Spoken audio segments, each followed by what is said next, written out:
Good afternoon, ladies and gentlemen. Sorry, we're so loud today. Welcome, and my name is Gary Levinson. I'm the Artistic Director of the Chamber Music Society, and I'm delighted to see you guys here, and I'm also delighted to welcome my longtime wonderful colleague, Laurie Shulman, who is right here, all the way from Virginia. Please give her a big hand. Thank you, Gary, and good afternoon, everyone. Saturday, March 15th, 2025, beware of the Ides of March. We have been doing a lot of bewaring over the past 7 to 10 days, and I would like to draw attention to one of the unsung heroes of this afternoon's program, which could very well not have happened since the originally scheduled ensemble was unable to come today. Gary Levinson has pulled 4 rabbits out of a hat and thrown himself into the mix for good luck and pulled together a splendid program on very short notice, and I think he deserves a round of applause. Oh, very sweet. Thank you. Well, I think it's part of the job, but it's also one of those things that we live in the 21st century and these things happen. And as some of you who are familiar with me may recognize, this is not my normal voice. My personal bewaring is that I've been fighting laryngitis for the past 2 weeks. This is a good day, and I've been telling people that I sound like a cross between a baritone and RFK Jr. A characteristic of which I am not particularly proud, but I ask your indulgence this afternoon. Our original title, Multiple Layers of Virtuosity, applied to an all-string quartet program. Instead, we're having a mostly piano quartet program preceded by a very rarely performed string trio by Alexander Borodin. I'd like to ask Gary why he chose this one and to explain to you a little about why this trio is so unusual. In a way, most of Borodin's music is unusual because, as you can see, he was a multi-talented person, and music, and especially composition of music, was one of his many talents, and certainly not his primary. He was a chemist by work, I suppose. And also, I think for us, as someone who was born in the former Soviet Union, and really everyone but Ji Hae-sung is well, I wouldn't say Soviet because I mean they're younger, but they're certainly of Russian origin, and so for us the music of Borodin is very much a nationalistic. It's some kind of music that brings us back to the old country, and it makes us feel really at home together as string players. The other thing that's unusual about this opening work is that it is not written for the conventional string trio combination of 1 violin, 1 viola, and 1 cello. Instead, and this is the case with all of Borodin's string trios, it calls for 2 violins, which means that Gary is also playing on this concert. It is my great pleasure, and I must tell you that I actually posed this question to some of my learned people who were much more familiar with the Mighty Five than myself. And so the question was, well, why the 2 violins versus the regular string trio? And the answer was quite surprising to me. So apparently the Mighty Five, we won't list them for you now, you guys can look it up, they were very much pragmatic about getting together, reading music, composing music, looking at the arts. So once in a while, apparently, let's say Borodin would say to Mussorgsky, well, who do you got, visiting from the old country at your house? And if the answer was, well, 2 violinists and a violist, 3 days later, you had a string trio for 2 violins and cello or viola or whatever. So it was a pragmatism thing. In addition to his studies in chemistry, Borodin also studied music at this institution, and it will be very clear to you in the opening example of this trio that it was a student work.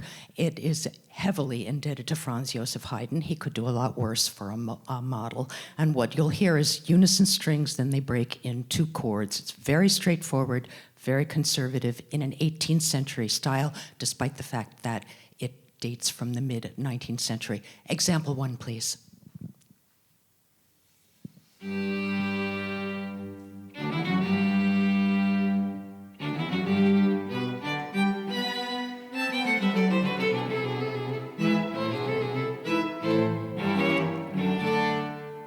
You're not going to mistake that for anything that was heavily romantic.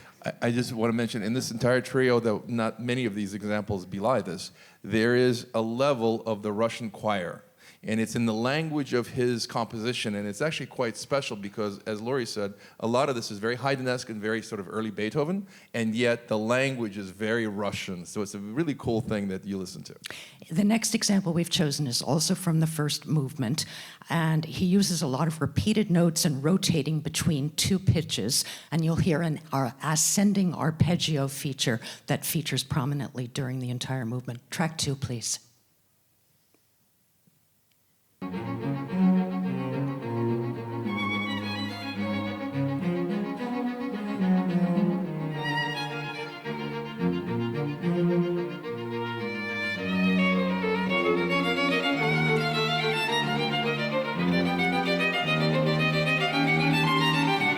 So he's using the viola to anchor the harmony, and he has this little dance, this dialogue going on between the cellos, starting with that ascending arpeggio. The second violin is exactly what you said. The second violin actually moves around, even though the range doesn't have that C string. But most importantly, there's so much going on between the two strings. So what viola would do on the G string, the second violin can still do on the G string. And you can tell I'm not a string player because I immediately thought it sounded like a viola. It fulfills the role that a viola would in a conventional string trio.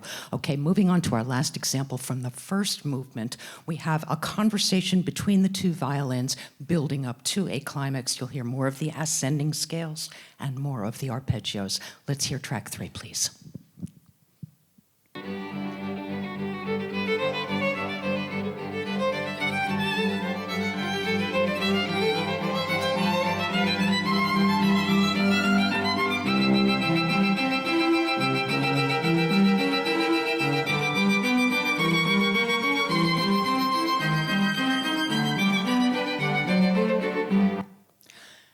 In the second movement, we hear even more Haydnesque of an opening. It's very stately, and Gary has described it to me as an homage to Haydn. Let's listen to track 4, please.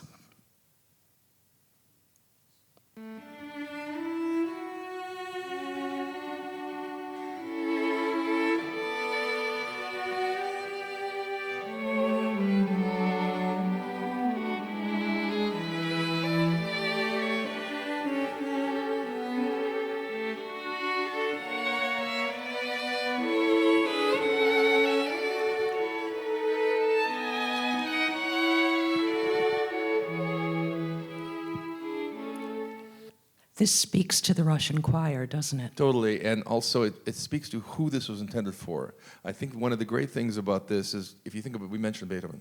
If you think about Beethoven, even early string quartets, incredibly difficult for the amateur to perform.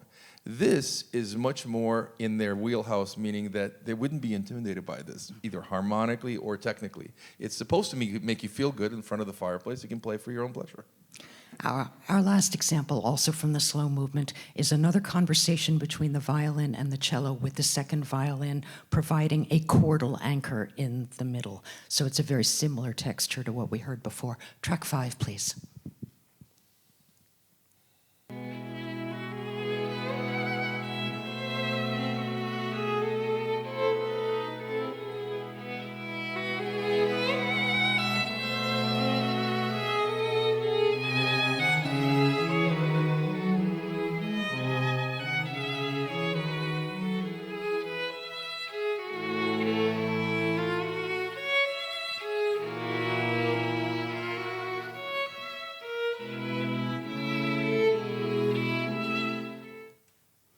Charming. It is. And beautiful. Yes. It makes everybody sound good, you know?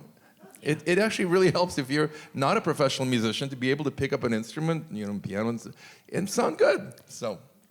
And I love the idea that he was just a student when he wrote it, because he's learning to write like the masters before he expands into writing in his own voice, which, as Gary pointed out in his artistic director welcome on the inside front cover, led to tunes that were adapted for the Broadway musical Kismet, right. All right, those coming primarily from the second quartet and the Palavitsian Dancers, which are arguably his best-known compositions. We're going to move now to Gabriel Faure and the first piano quartet, Opus 15, one of his early masterpieces, along with the Opus 13 A major sonata for violin and piano. This is an astonishing work, and it is easy to understand why it is Faure's most popular chamber work. The first theme is bold unison strings. Faure likes to write for unison with the string players, and this time we do have one violin, one viola, and one cello. What you'll hear is bold unison strings with syncopated piano chords in response, and it builds to an initial climax in no time flat. Track 6, please.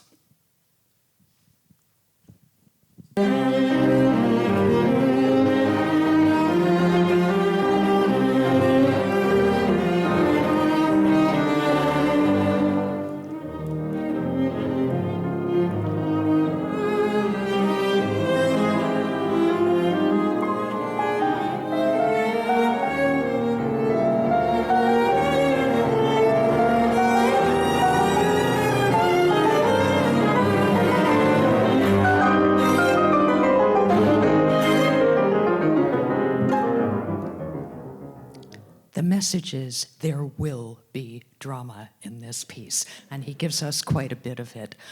Faure is reputed to have written this piece after having his heart broken by Marianne Viardot, who was the daughter of the famous mezzo-soprano Pauline Viardot Garcia, and he took refuge on the Brittany coast with dear friends, and that is where he wrote most of this quintet in a tiny village called Sainte-Adresse. The second theme of this opening movement has more sharing of the theme. It's introduced by the viola, followed by the violin, and then the cello, and finally the piano echoes. But this is a warmly romantic theme that maybe speaks to his allegedly broken heart. Track 7, please.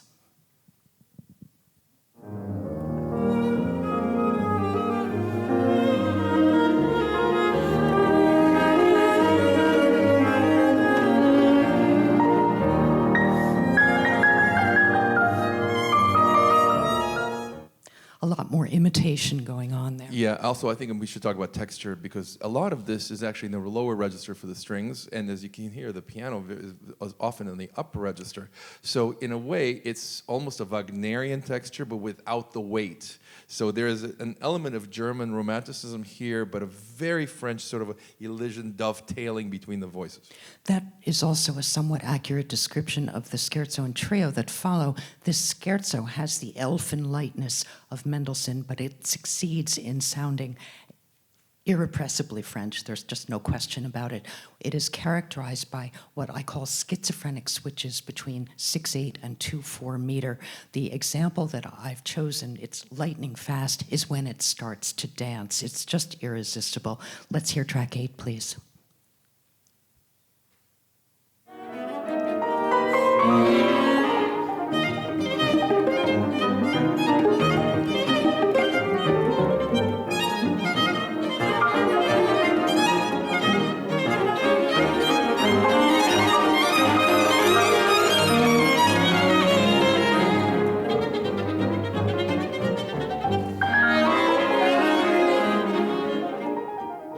I can tell you that this is wickedly difficult for all 4 players. Absolutely.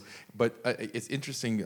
I keep thinking of Pompidou Center, which, by the way, for all of you who want to go to Paris, go and see it, because it's closing down for 3 years and at the end of 25.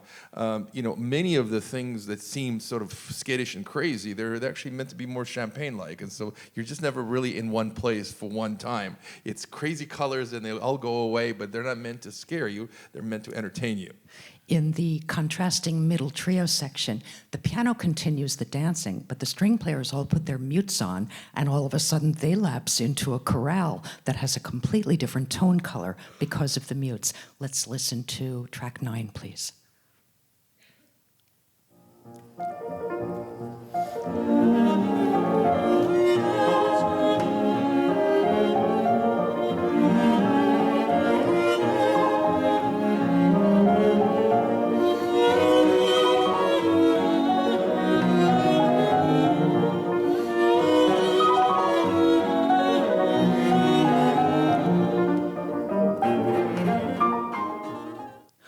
would encourage you to watch G.A.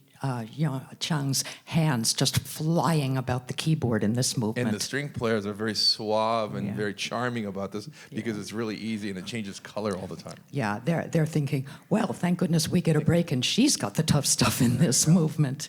All right, moving on to the slow movement. The Adagio starts out downright funereal, very, very dark C minor movement. But its second theme, which is my example, is quite different. It's much warmer, much more romantic, much more lush, with a lot more imitation among the four voices. The example you're going to hear is chordal accompaniment in the piano, and the strings are going to be sharing the melodic idea above. Track 10, please.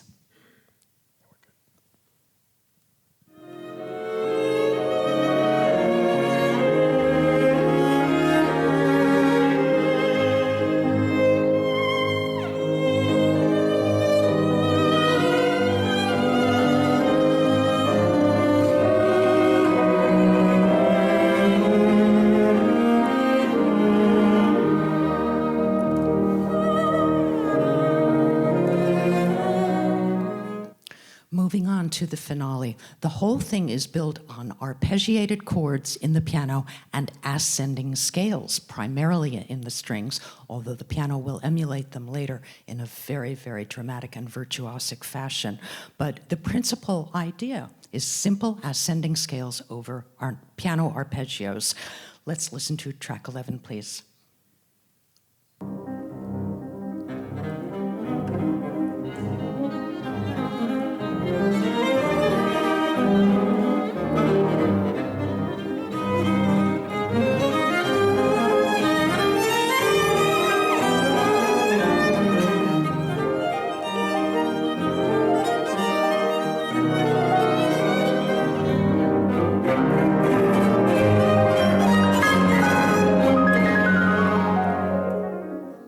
It's like bubbling champagne streaming out of a bottle there again. Yeah, just wanted to say a few words about these slides. You know, it's not Impressionism yet, but it's also drama really without weight. So all of that simmering, all the champagne is actually, I don't want to say it's not serious because it's C minor, but it certainly doesn't have the drama and the tragedy of German romanticism either. But listen to what Faure does when he uses that same material to ramp up to a climactic moment. And that's what happens in track 12.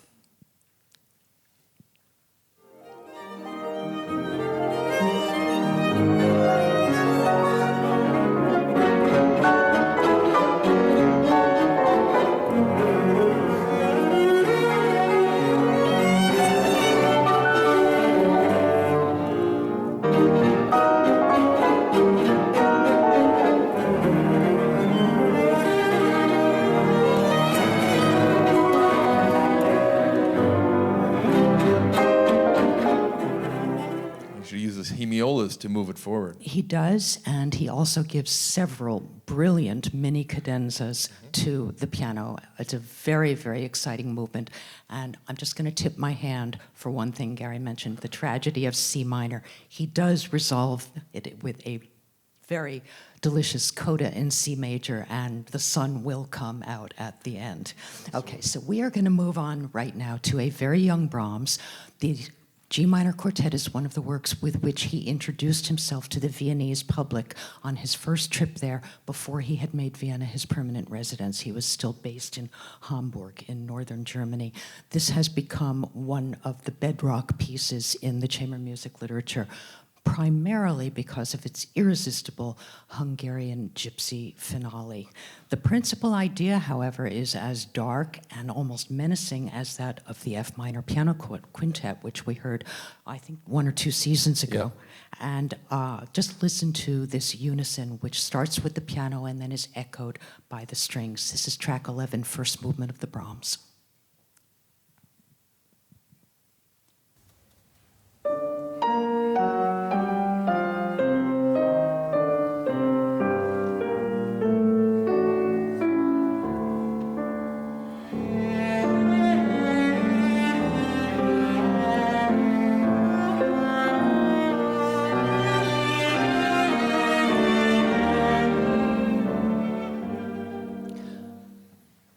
if you noticed, but after this, when the strings came in, he started with the cello, then he had a viola entrance, and then the violin joined, so he's moving from lowest to highest, and they keep trying to get to that high point, but he leads you there a number of times before he actually arrives.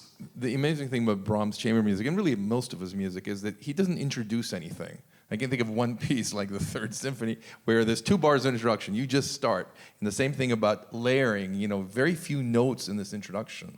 It's just really quarters here and there, and he builds it much like Beethoven.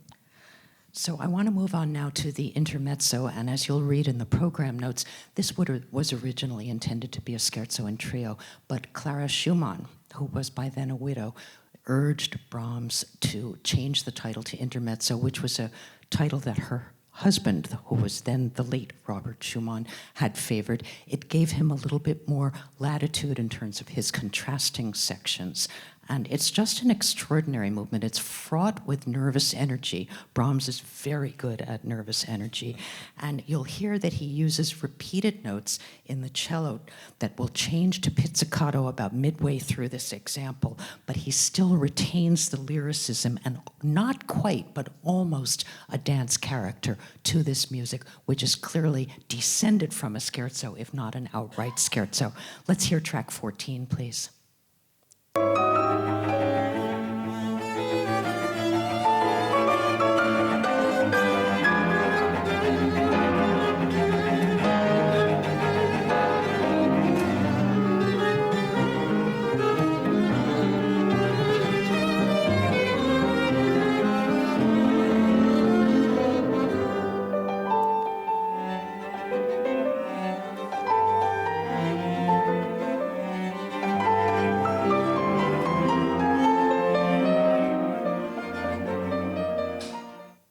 I hope you could hear the change from the cello's repeated notes to when it started playing pizzicato. We should really talk about what an intermezzo meant to someone like Schumann, for example. Usually an intermezzo is just meant to be a bridge between the movement that preceded it and the next movement, but Brahms puts that on its head. In fact, he makes it into a dramatic place that stands by its own. The scherzos and the intermezzos of Brahms' output is generally the exact opposite of what everybody in his time was writing, because they're so dramatic and they have so much going on. With the possible exception of Schumann, who frequently used the intermezzo for a form that he sort of pioneered. It's not quite a rondo and it's not quite a scherzo trio, but there would be an A section followed by a contrasting B section, then a return to the A section and a second contrasting section that we call C, and then a final statement of the A section. Schumann used this form a lot. Beethoven actually used it a couple of times, but I think that it was influenced by Clara's suggestion to Brahms that he changed that title. So we move on now to the Andante, the slow movement. This is the opening. It's very lyrical and warm, and he needs that. He knows he needs to defuse the tension of the first 2 movements. Let's hear track 15, please.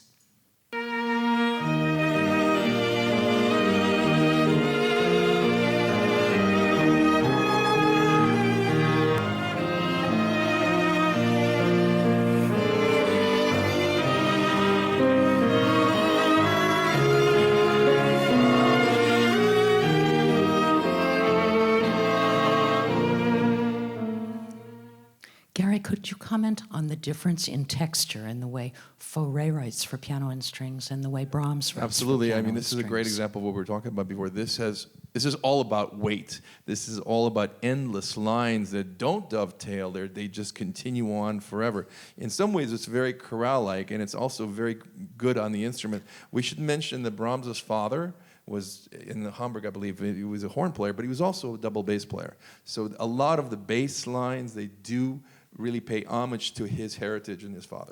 I would also point out that what we were just hearing was unison writing in the strings again, which is something that Faure uses a lot, but in Faure, it tends to be more punctuation-like, and in Brahms, as Gary pointed out, you get this sense of an endless line that is curiously reminiscent of his arch-rival in the late 19th century, Richard Wagner. He also writes very long slurs, and I know this is getting a little nerdy, but he will instead of what we use as bowings, which is both phrasing and the way where you actually change your bow.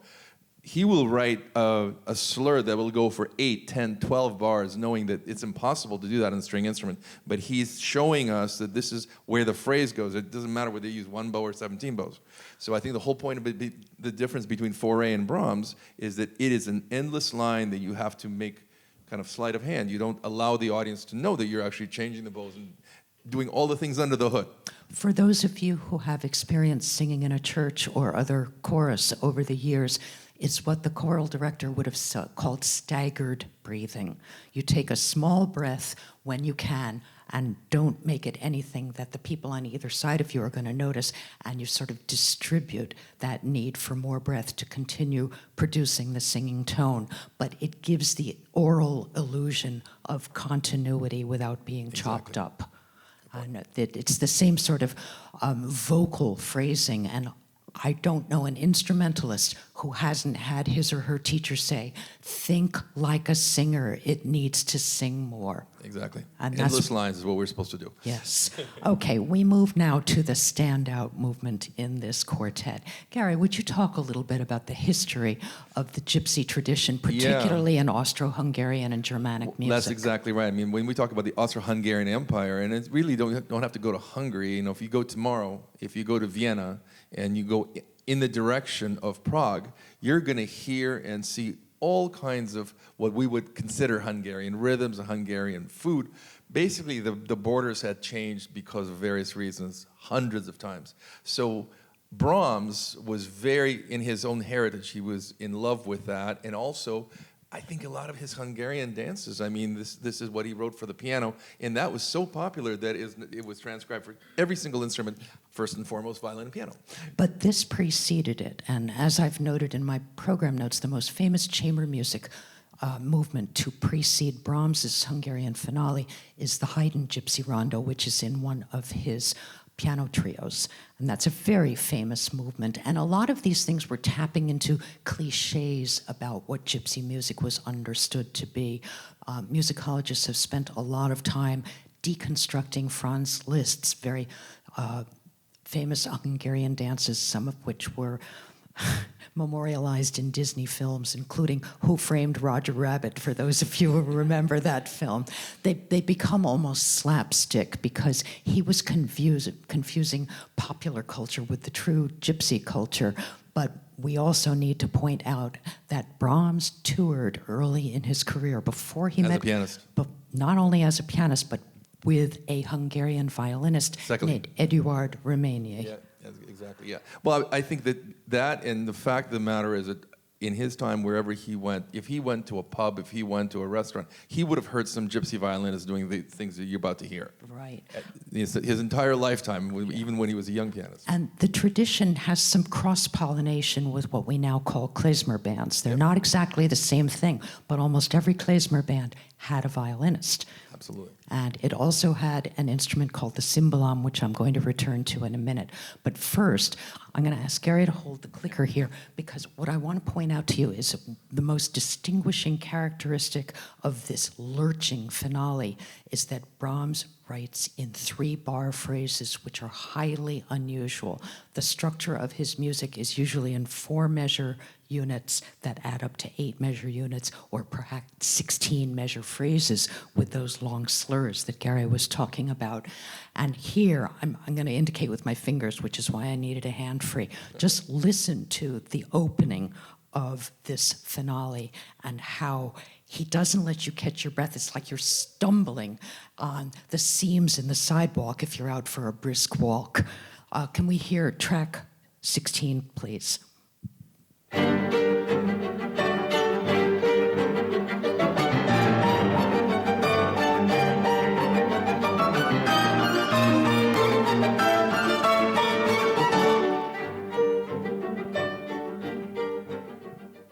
How would you describe the momentum here?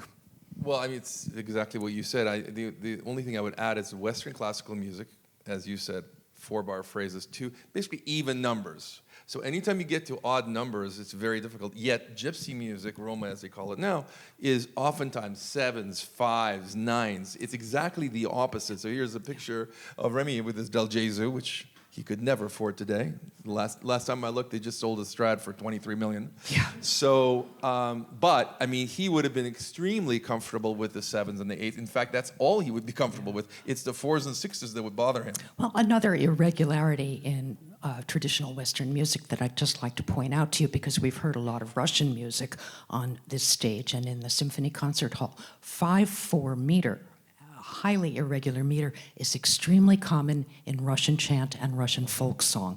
And so you hear a lot of 19th century Russian composers using it, most famously Tchaikovsky in what should be a waltz, but evidently, that particular dancer had a limp because the waltz is in 5/4. And he also wanted to prove it's possible. Yes, and did he ever? Right.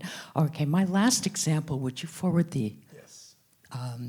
One more. One more. There is an astounding piano cadenza at a climactic moment towards the end of this gypsy rondo, where the pianist is basically going to cascade down the entire length of the keyboard, and then it's followed by a falsely lyrical slow part before he drives to the finish.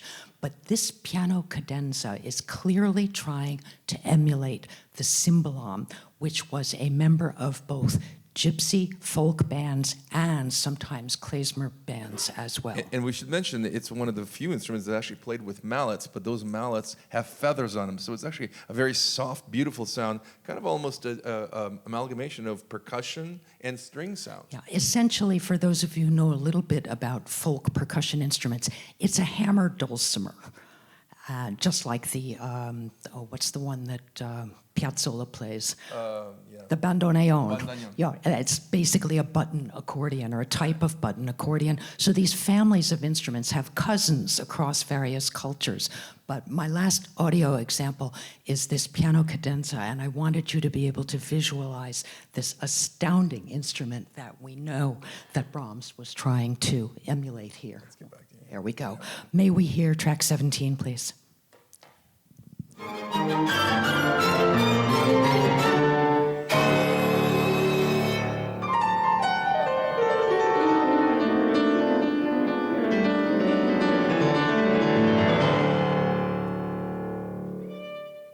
It's just an astounding moment. Could you hear in there that the pianist in the recording is keeping the pedal down for most of it? That is also emulating the cymbalom, because those, after the hammer struck the strings on that instrument, they would have continued to resonate. So you would have had this blurred sound. Then the closest the piano can do for that is to keep the damper pedal down. Yeah, and well, there's no dampers on that thing. It basically everything sustains, which is very cool, because if you look at this instrument, the 3 pedals were designed for various things, but to make the instrument sustain longer. And this one can't stop sustaining. I just want to conclude by saying to you that it's a real tour de force for GA to be playing both of these piano quartets on the same afternoon, because either one could easily be a closer. It's tremendously virtuosic music for both of the piano quartets, and a delightful introductory student work in the beautiful Borodin trio for 2 violins and cello that opens the program. We're so grateful that they could make it. We absolutely are. Thank you very much, ladies and gentlemen, for getting here early, and I do hope you enjoy this fabulous program. Thank you. Thank you.